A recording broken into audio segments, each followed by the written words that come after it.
जो मुझे नास्तिक पुत्र दे दिया भगवान ने, ये बहुत अच्छा मेरे साथ में भगवान ने किया।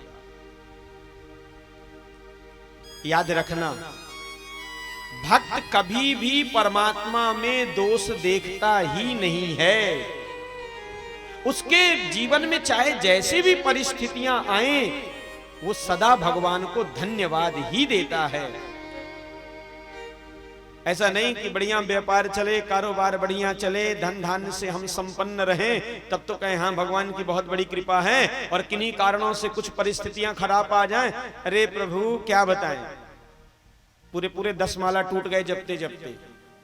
ऐसा कोई तीर्थ नहीं बचा जहां न गए हों, ऐसा कोई दान पुण्य नहीं जो हमने नहीं किया हो, और ये दिन हमको देखने पड़ रहे हैं। भगवान पे लोग दोष देने लगते हैं। इसका मतलब अभी भक्ति हमारी कच्ची है। भक्ति को कच्ची नहीं, भक्ति को पक्की बनाओ। दोष देखना है तो अपने में देखो, किसी अन्य में देखने की जरूरत नहीं है। हमारे ही किन्हीं कर्मों का फल होगा, ऐसा क्यों नहीं हो सकता है। राजा अंग कहते कि भगवान की बहुत बड़ी कृपा है मेरे ऊपर, जो उन्होंने मुझे नास्तिक पुत्र दे दिया। क्यों? कदपत्यम वरम मन्ये सदपत्याच्युता पदात्। कदापि यदि कहीं मुझे सपूत मिलता,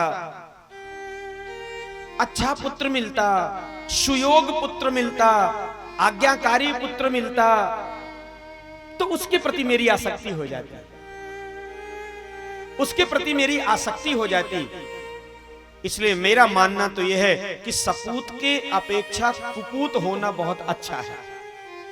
कुपुत्र हो गया, बहुत अच्छा हो गया। अब मुझे अपने पुत्र के प्रति कोई आसक्ति ही नहीं है। अब तो मैं निश्चिंत होकर के भजन करूंगा, क्योंकि जो चीज अच्छी होती है मन वहां जरूर जाता है। ध्यान से सुनना, ये हमारी आंखें, हमारा मन उसी चीज को पसंद करता है जो इसके लिए अच्छी होती है।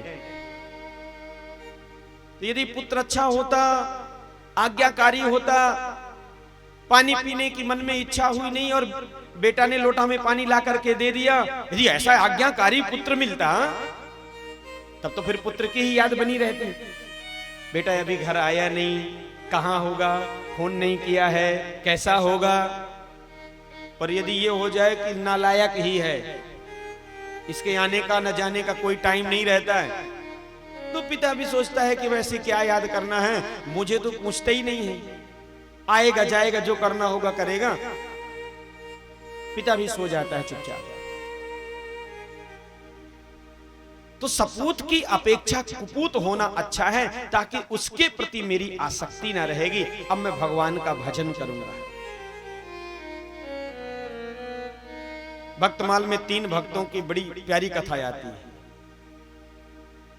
3 भक्त हुए और तीनों अलग अलग प्रांत के थे, पर विठल नाथ जी के प्रति तीनों का अनन्य प्रेम था।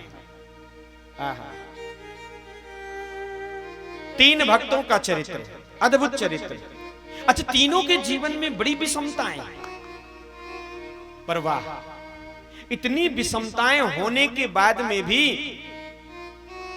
ठाकुर जी को धन्यवाद देने से कभी चूकते नहीं थे।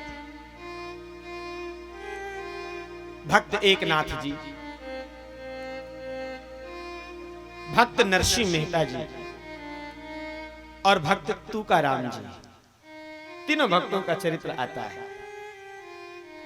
एकनाथ जी की पत्नी अनुकूल है, नरसिंह जी की पत्नी दुनिया से चली गई, और तुकाराम जी की पत्नी प्रतिकूल है।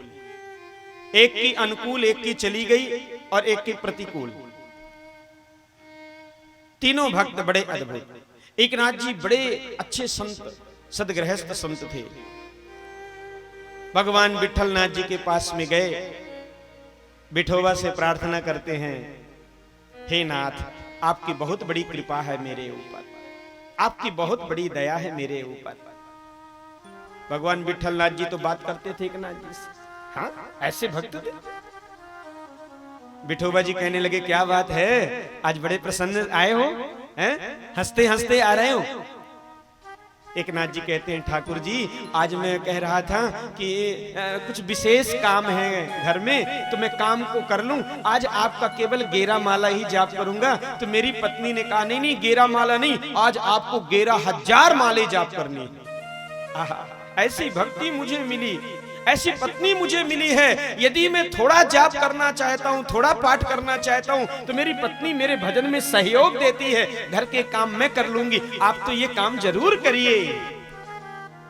ऐसी सुंदर मुझे पत्नी मिली है जो भगवत भजन करने के लिए प्रेरणा देती है। इसलिए आज मेरी हंसी रुक नहीं रही। भगवान के चरणों में प्रणाम करके एक नाथ जी चले गए। भक्त नरसिंह जी आते हैं। नरसिंह का चरित्र बड़ा विस्तार है भक्तमाल में, और मुझे लगता है कि नरसिंह के जीवन में बहुत कष्ट आया है, पर सावरिया सेठ ने किसी कष्ट में मुख नहीं मोड़ा, हर समय सहयोग किया है। नरसिंह जी आज प्रभु के पास में गए और खिलखिला के हंस पड़े। विठोबा ने पूछा, क्या हुआ? अरे वो नरसिंह आज बड़े जोरते हंस रहे हो, क्या हुआ? नरसिंह जी कहने लगे, ठाकुर जी बड़ी कृपा मेरे ऊपर, और जितनी कृपा मेरे ऊपर इतनी कृपा किसी के ऊपर हो ही नहीं सकती। अरे हुआ क्या? बोले मेरी पत्नी दुनिया को छोड़ करके चली गई, मेरी पत्नी खत्म हो गई। अरे राम राम, पत्नी खत्म हो गई तो दुखी होना चाहिए, इसमें हंसने की क्या बात है? बोले सो तो ठीक है, पर पत्नी चली गई और मेरी एक बेटी भी चली गई, मेरा एक बेटा भी चला गया, सब के सब चले गए, सब मुझे छोड़ के चले गए। बेटी भी खत्म हो गई, बेटा भी खत्म हो गया, पत्नी भी खत्म हो गई। अब बड़ी हंसी आ रही मुझे आपके ऊपर। इनके प्रति मेरी आसक्ति थी, इनके प्रति मेरा ध्यान बहुत था, इनके ख्याल में ही मैं रहता था। अब किसी की चिंता नहीं, बस आपके नाम का ही रटन लगाऊंगा, अब आपका भजन करूंगा। आपने मेरे ऊपर कितनी बड़ी कृपा की है, ऐसी कृपा आप किसी के ऊपर शायद नहीं करते होंगे, जितनी बड़ी कृपा आपने मुझ पर कर दी है। सब चले गए, अब निश्चिंत होकर भजन करूंगा। धन्य है ऐसे भक्त नरसिंह जी। थोड़ी देर में तुकाराम जी पहुंच गए। तुकाराम जी भी हंसे। विठोबा ने कहा, क्या बात है तुकाराम जी, आज बहुत हंस रहे हैं? तुकाराम जी ने कहा, ठाकुर जी मेरे जैसे पत्नी भगवान सबको दे। इतनी बढ़िया मुझे पत्नी मिली है कि सुबह नहीं तो शाम को जरूर मारती है,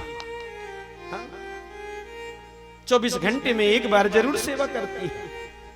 ऐसी पत्नी कहां मिलेगी, किसको मिलेगी? सुबह सुबह पत्नी ने कहा मुझसे, घर में राशन पानी नहीं है, कुछ व्यवस्था करो। तो गन्ने के खेत में गया। तुकाराम जी के यहां गन्ने का खेत था, तो गन्ने के खेत में गया, गन्ना लेकर के गट्ठी बनाया, बाजार में बेचने के लिए गया। बाजार जा ही रहा था कि रास्ते में कुछ बच्चे मिल गए। बच्चों ने कहा, बाबा बाबा हमें भी गन्ने दे दो, हमें भी गन्ने दे दो। तुकाराम जी ने एक एक गन्ने बच्चों को बांट दिया। अब एक गन्ना बचा, सोचे एक गन्ने को क्या बाजार में बेचूं, तो बेचारे कंधे में गन्ने लेकर के चले आ रहे थे, और पत्नी बड़े गुस्से में थी। सुबह से गए गन्ने बेचने, अभी तक गन्ने बेच करके कुछ राशन पानी लेके आए नहीं, और जब तक राशन पानी नहीं हो तो रसोई कैसे बने? दोपहर हो गई, दोपहर में ये बेचारे एक गन्ना लटकाए चले आ रहे थे, हिलटे डुलटे। पत्नी को बड़ी गुस्सा आई, जोर से चीख करके बोली, राशन पानी कहां है? तुकाराम जी ने कहा, देवी नाराज मत होना, तुम्हारी गुस्सा से ही डर लगने लगता है। सुनो सुनो, पहले मेरी बात पूरी सुन लो। क्या है? बोले देखो बच्चे भगवान के रूप होते हैं, बच्चों को मैंने गन्ना बांट दिया, आज बाजार में कुछ बेचा नहीं, एक गन्ना बचा है। एक काम करो ना, आधा आधा गन्ना कर लेते, आधा तुम चूस लो, आधा हम, आज इसी में काम चला लेते, कल फिर ठाकुर जी कहीं से व्यवस्था करेंगे। पत्नी को गुस्सा आया, गन्ना लेकर के आया है, वो भी दोपहर में, कुछ राशन पानी नहीं लाया। गन्ने को हाथ से छुड़ाया और जोर से तुकाराम जी के सिर पर दे पटका। एक गन्ना की पिटाई की, सो गन्ना 2 टुकड़े में हो गया। तुकाराम जी को गुस्सा नहीं आई, क्रोध नहीं आया। तुकाराम जी कहने लगे, देवी तू कितनी समझदार है। मैं सोच रहा था कि इस गन्ने को कहां से काटूं, यहां से काटूं तो कहीं ज्यादा ना हो जाए, यहां से काटूं तो कहीं कम ना हो जाए। और तूने बिल्कुल फैसला ठीक कर दिया है, जो गन्ना मेरे तरफ गिरा सो मेरा, और जो तेरे तरफ गिरा सो तेरा। अब तू आधा तू ले ले, आधा मैं ले ले। ऐसे भक्त तुकाराम जी विठलनाथ जी से कहते हैं, विठोबा जी आपकी बड़ी कृपा है मेरे ऊपर, ऐसी पत्नी दे दियो कि स्वप्न में भी मैं उसकी याद नहीं करता। अच्छा, ऐसी पत्नी मिल जाए किसी को तो कोई याद करेगा क्या? अभी कल करवा चौथ गया है, कितने लोगों ने मुख दिखाया हो अपना, दर्शन करवाए होंगे, वो छोटे छोटे छेंदों से, ठीक से दिखता भी नहीं रहा होगा। कई लोग तो छत में उस दिन लाइट जला लेते हैं, बढ़िया से दिखाई दे। एक पति बेचारा, अब बेचारा ही कहना चाहिए उसको, जिसके कोई चारा नहीं वो बेचारा। पत्नी ने कहा कि सुनो आज करवा चौथ है। पति ने कहा पता है। तो पता है तुम्हें क्या करना पड़ेगा? पति ने कहा पहले से व्यवस्था कर लिया हूं, 2 महीने से मैं अपने खर्चे कम कर दिया था ताकि आज की व्यवस्था ठीक से बन सके। बेचारा 2 महीने से अपने खर्चे में कटौती कर लिया था।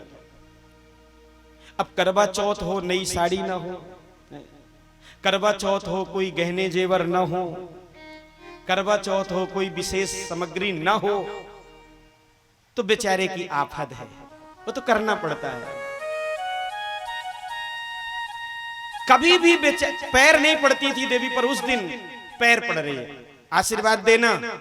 पति ने कहा बिल्कुल पूरा आशीर्वाद है, पर एक वरदान देवी तुम भी मुझे दे दो। मैं तो खूब आशीर्वाद दे रहा हूं तुम्हें, पर एक वरदान तुम भी मुझे दे दो, और आज ही दे दो, इसी समय दे दो, कल के लिए मत छोड़ना। पत्नी ने कहा कौन सा वरदान? बोले तुम कितने व्रत करती हो, तुम कितनी अच्छी मुझे पत्नी मिली हो। तीजा का व्रत तुम रखती हो, करवा का व्रत तुम रखती हो, कुछ नहीं खाती पीती हो, ये अलग बात है कि मेरे हाथ से जूस पी लेते हो, हाँ कहते पति के हाथ से पी ले तो दोष नहीं, ये अलग बात है। पर व्रत तो करती हो, सभी व्रत तुम ही करती हो, हम तो नहीं करते। सारे व्रत तुम करती हो, पर एक व्रत तुम नहीं करती हो।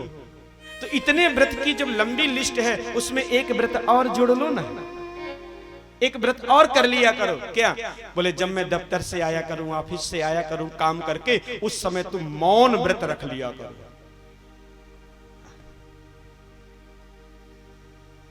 मौन व्रत। श्री हरि बोलो प्रेम से, जय श्री कृष्ण। जय श्री कृष्ण। तो परिस्थितियां चाहे जैसी भी हो, हर परिस्थिति में भगवत स्मरण करते रहना चाहिए। ऐसी प्यारी 3 भक्तों की कथा है।